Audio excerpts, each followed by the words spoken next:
Real women. Real talk. Real messy. This is Messy Midlife. Hi, everyone. Welcome to Messy Midlife. You got me and Karen today. Hi, Karen. How's it Oh, going? going. It's going. You know, we were chatting this morning about manifesting and attracting. And over the last few hours, what has come up for me is more frustration. And was sitting here before we started taking a few minutes. And that's what I was thinking is, how do we move past the frustration? Yeah. Do you feel like that at all? Oh my gosh. Yeah, absolutely. Yeah. And, it's almost like the more you want something, the more you want to manifest something, sometimes the resistance shows up in equal amounts, right? And what I have found to be able to implement sometimes not, is of course I'm frustrated. I want that thing so much that of course I'm frustrated. And when I can connect with that, like, yeah, that thing I want is so awesome and it's not the thing that I have right now. And so that discrepancy, of course, is going to create, frustration. And as soon as I'm able to say that one thing is so great that I want to manifest, that I want to create in my life, now sometimes when the stars align, I'm able to shift towards that thing is so great and it's so amazing. And then I start to feel a little bit more ease, even if the frustration is still there. And I think that's the key, is just baby stepping our way towards that feeling state that we're trying to create and leave behind the resistance feeling state that keeps us from getting to that place. Yeah, that keeps us stuck in that frustration Mhm. resistance. I don't remember the quote exactly, but I know that Abraham Hicks, you have to like be in the vibration of Being ready to be ready to be ready. wanting, Yes. yeah, rather than being stuck in the vibration of what you don't have. Mhm, And maybe mhm. that's the key when I'm feeling super frustrated. It's just taking a step back and not thinking about the challenges, but really thinking about what the goal is, right? What the feeling is of what I want and sitting in Yeah, a little bit more. yeah, It's hard to do that, right? When you're stuck in it. yeah. Like It is. all of my like, perimenopausal irritability starts coming up. And Mhm. yeah, I just feel like it sometimes just like takes over. Yeah. Yeah, it adds another layer, right? Because it's not like we didn't experience this before midlife. We were frustrated about not having the thing that we wanted, or frustrated at all the obstacles between this point and where we wanted to be. But life was so much simpler in so many different ways at that point. And now we have that same human frustration along with hormones and responsibilities and tight schedules. And if we were excited to have the thing we wanted back in our 20s and we're frustrated that we didn't have it, now it's like, I don't have time for this. And I feel like then it was like a much more, and maybe because it was just me, but there was a much more clear cut path to kind of achieving that, right? And I think one of the Mhm. challenges I feel a lot is with my daughter, right? Again, trying to balance, I can't control somebody else and their actions. But then as a parent, that's my job. That's my responsibility, is to make sure that she's successful and that she's accountable and that she's responsible. So I do end up, in a way, managing and controlling it Mhm. because she's 13, right? I can't, okay, fine, you didn't do your homework, but there's no consequences. Like I have to manage and control it in a way, but I also have to give her the tools to be able to be responsible and to be accountable. But that's where I'm feeling a lot of frustration in my life right now. It feels like it's clashing, right? Like I'm like, here are the tools. Here's what you can use. I'm going to hand this to you on a silver platter. And she's like, I don't want it. I felt that dagger. And I felt that. that was my frustration over the weekend, was Yeah. having the conversation with her about, you're saying this is what you want. on one hand, but then on the other hand, you're saying, I'm not willing to do anything to make that happen. And so I guess it's like this type of situation too, more for me, it's not so much about at this point in my life, like it's not so much about what I want to achieve for myself and not being able to reach that. It's what I want for my child, what I want for my daughter, Mhm. and knowing that I can't be the one to make that happen. Um, And the frustration of I'm giving you these tools and you're choosing not to use them, don't mhm. have the awareness about how to use them. I mean, talk about hormones. I mean, 13, like those hormones are all getting in the way too. This might feel off topic, but it feels really connected for me. I'm thinking about this new perspective that I'm trying to take with people in my life who have different opinions about big topics, right? So when we think Yeah. about you and your daughter, it seems like there's a difference of opinions on big topics in her world, Yeah. right? And in your mind as well, right? Because this is what leads to the outcome of her life, and you want the best possible outcome for her. And I'm trying to lean into bringing a really open heart to these interactions because historically, and I mean a month ago, Mhm. I felt very armored in these conversations. And I know there's obviously a lot of differences here, right? Obviously, I'm a parent, so I know there's a lot of differences here. But I'm wondering if there might be some overlap. And the takeaway for me has been whenever I start to get to a place of frustration where, you know, the information that I'm providing in this dynamic or in this interaction with another person sometimes feels like a silver platter. Like it can't be any more clear than this. I am serving it up in the most, beautiful gourmet way you could possibly imagine. And it's just it falls flat, right? It does nothing. And in those moments of frustration, what I keep coming back to in this moment, TBD, we'll check in with this in, 5, 10 episodes. I know this person's heart, and I know that they know my heart. And that might seem really oversimplified, but so far it's working. It's these tiny, tiny little shifts that I'm feeling. A lot of frustration, a lot of difficulty. I'm not in any way saying that this is, a piece of cake by any means. It's just feeling like there's a shift in conversations where there haven't been any shifts. There hasn't been any movement. And so I don't know. I don't know if maybe there's a way to conceptualize that in those hard conversations that we have in our lives with people that we really care about, right? Obviously, this might look different in a corporate setting.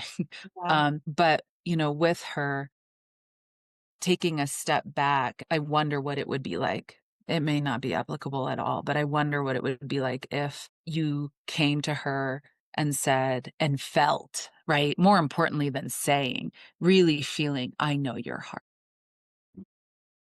and I know you know my heart. And at the end of the day, that really is all that matters. And you also want her to have a wonderful life on top of it. But what if we come back to you have a beautiful heart and I love your heart? Can you see and feel my heart right now? It actually really like hits me, honestly, because I think that's the part that like gets lost a lot of the times, right? It's like so focused on like the logistical Yeah. pieces of things, Mhm. where then it seems like there's an anger or defiance or, whatever negative reaction you can think of, as opposed to just like this like true understanding and care. And I Yeah. think with the true understanding and care, like we know in our minds and our brains that it's there, right? Otherwise we wouldn't be doing this. But maybe it's not what we're leading with. And maybe Mhm. that's what's causing reactivity because it's listening to the words instead of the feelings. I Yeah. really actually like that speaks to me like really profoundly. I think I need to try that with her. Yeah. Yeah. I'm really curious to see how that lands for her and how that feels for you as well. Because we need a win here. Yeah. Can I get a hallelujah, right? Like, Yeah, we I really know. in those moments where it is just feels like overwhelming flooding of frustration, wanting the best for this person. and wanting to connect with her and her potential and just feeling like it just keeps on falling flat over and over. Yeah, it's only about the things that she has to be accountable and responsible for. Mm. So, like for us, schoolwork is the main thing. And look, there's personality, there's hormones, there's all of that that like I want to do this on my own. I'm not asking for help, right? Which I can relate to. Like, I'm just going to take care of everything on my own. I'm not going to ask for help. I'm just going to get it done. I'm going to do everything for me and my family and all my friends and all my patients. Yeah. So I guess it's like partially a lesson to me too. Although that's something I'm actively have been working on for a number of years now, is like being able to ask for help, not just accept it, but be able to ask for it and not Mhm. feel guilty about it. So maybe she needs to be able to get to that place too, where it's not, I'm failing if I can't do it by myself. Because I'm still trying to understand what's behind that, for her as a child. Right. Right. I know what's behind it for me. Yeah. Yeah. I love that you're noticing that parallel process, but even if it's different, what has led for her to be at a place where she wants to do it on her own, which of course is not atypical at all for children. It might be a different combination of ingredients that has led her to this particular place, but knowing that that is something that you really have struggled with in the past, right? And still keep an eye out on today. So I think that can be a point of connection once your hearts are really connected. Yes. That's the hard part, I think, parenting, right? This was like a big thing for me growing up is, it felt more almost like a business partnership Mm. than an emotional partnership. Even last night, I was sitting on the couch and she was going to bed. I was like, hey, come here, give me a hug. Like I've noticed, like when the physical affection becomes more minimal, it's like that needs to be thought about, right? That needs to be made a priority too, because Yeah. otherwise it does become like transactional almost. We don't want that as parents. We don't want to feel like we have these transactional relationships with our children. Yeah. Yeah, I think about this a lot, having an 11-year-old son. And certainly our physical affection has shifted. There's been an evolution there over the years. And I want it to be introduced in a way that feels really comfortable and supportive for him. I mean, I'm the mom. So for me, it's like all the ways, right? He's my baby. He'll always be my baby. There's nothing that is, when I'm in my mom mode, weird to me about it. Obviously, when I pull out and look at a societal view, I want to be respectful of what feels appropriate for him. So that's really the question is, just I guess I just keep showing up, and I keep embracing him and I keep saying I love you and I keep giving him kisses on the head. And, it's something that I am very aware is shifting really, really significantly right now. And I want to maintain that because I too grew up in a pretty sterile, household. And that is something that would have been wonderful to experience. So I definitely want that for him. And I think that as we are about to embark on these teen years, like trying to navigate this as much affection and as much heart to heart, like don't forget who we are together because it's about to get real rocky as you are described. And I think that's important for them as human beings, like to develop a sense of confidence and security around affection and tenderness, because that is something that I believe the world can have a whole lot more of. Well, and I think to your point, it's like almost teaching them, right? And or maybe reminding them that like, tenderness doesn't equal weakness in a way. Right. I'm sure that's an issue definitely with boys and the role models they have, but I do think it is with girls too. And I see this especially with my daughter who I know like, she's been through a lot. And so I think a lot of times it's like that toughness is a protective mechanism for the kids, Mhm. right? Especially for her. And she'll be very honest. She'll be like, I don't like to show my emotions. I don't like to cry. I don't like to show when I'm upset.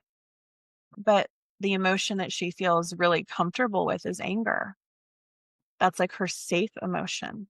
Can you imagine being an adult where that was your only emotion you could relate to? It's going to be a nightmare on every level, right? For Yeah. her, not just for everyone else interacting with her, but for her to feel that all the time too. So Yeah. continuing to work on just connecting with those other emotions, like, her therapist has, like, the emotions wheel, right? The big ones that, branch out. Yeah, yeah, Many, right? There's so many that come from sad or angry. There's so many things that you can pinpoint exactly what you're feeling. It's like you yeah. need to walk around with, like, an emotion wheel T-shirt on or something. I A love reminder. those wheels. Yeah, Um, yeah, I love those, they're so good. I remember that. I remember really struggling with identifying my emotions, which is a wild thing to say as a therapist. We never learned anything about emotions in any portion of my psychological education. It wasn't until I was out on my own and I started integrating the work that I had learned in college into my own life so that I could be a better therapist. And sitting with those emotions, I just thought it was so dumb because I lived in my mind, you know? And I think, when that conversation comes up with her around, obviously she's doing work with a therapist. And when it comes back to your relationship, it's a language, as someone who's bilingual, I don't have to speak Spanish, but I know Spanish and I want to know it well so that if I ever need it, right? So she could even hear, you don't have to know, you don't have to speak sadness, you don't have to speak whatever other emotion. And they're tools and they're languages that are a part of you. And it's a rainbow of your whole persona, which is great that she's in therapy. I'm such a huge proponent of that, especially during these years, the teen years. But I love it all the time. yeah, I mean, it's having, like, a sounding board, right? To, I think, look at ourselves in a different way, Mhm. understand our patterns and our parts and things too. Obviously we have that as, being older and having, done the really intense work on lots of different levels, right? With therapy, with spirituality, with energy work. I mean, we've been doing that for so long. I mean, I give her a lot of credit for doing it as a 13-year-old and being there and being engaged every week. And one of my good friends said she's doing the work a lot of adults don't do. Yeah. And so I do As a really, teen. like, admire that, right? Mm. It's that feeling as a parent, I think, of being hopeful but also scared because you want this so badly for them, Yeah. but it's not within my control. Yeah. Yeah, it was interesting. I went to my first Al-Anon meeting 2 weeks ago, and that was the big theme of the meeting was what can we control and what we can't, right? And being focused on making decisions for ourselves out of self-love and self-care and knowing our moral compass and making those decisions, but the impossibility of being able to make those decisions for somebody else. Yeah. Yeah. And I think that's where, we can come back to knowing, nourishing your love for her and really anchoring into what is in your mind driving the emphasis on academics and responsibility. And of course, that makes perfect sense to an adult. It makes perfect sense to us. And it's just not landing for her. Yeah. Right. And Oh, so the thing that you can control is really resourcing and bolstering the love, the heart behind that yeah. desire. Yeah. It's beautiful. It has potential. Yeah. Let's see. And I guess it's my homework for this week. Yeah. I look forward to hearing how it goes. And we'll go back to the drawing board if we need. Fill you in. I'll fill you in. I feel like there's gonna be a whole lot of that as our kids get Oh, older. A lot. All right, we're back to the drawing board. yes. Square one. Yes. Yeah. And I think it's each of those drawing boards that plants a seed for them. And whether we don't see the sprout in the time that we think is an appropriate time to see it or not, that's our job is Yeah. we keep coming back. We never give up and we try different things. And every time we try different things, they experience new things. And that's part of their development as well. Yeah. And ours as mom. And for us to just have the patience to not know when exactly it's going to come to Mhm. fruition, I guess. Yeah, yeah. You're Well, doing the thing. thank you. I mean, that was super helpful to think about it Yeah. a different way. Yeah, it's helpful for me too. I feel like it's deepening my own understanding of it because it is in the ways that I'm applying it, incredibly, incredibly challenging as well in a completely different way. And so it really helps me to conceptualize it from a different perspective and deepen my own understanding of it as well. So, as always, so good. I appreciate you. I appreciate you. Love you. I love See you. you. We love you guys. Thanks for listening. Let us know. Let us know what your challenges are too. We want to talk Yeah. about what Yes. we're all dealing with, and I know there's a lot of similarities, but I think there's also probably some different stuff that's coming up that maybe we haven't thought about or touched. Yeah. That's definitely impacting us as well. And we can definitely talk about. Let us know. We'll see you next time. Bye. If our messy is your kind of messy, we'd love for you to rate, review, and follow or subscribe wherever you get your podcasts. We'd also love to know what's on your mind. If you were to join us, what would we be talking about? Email us at messymidlifepodcast@gmail.com or message us on Instagram or TikTok.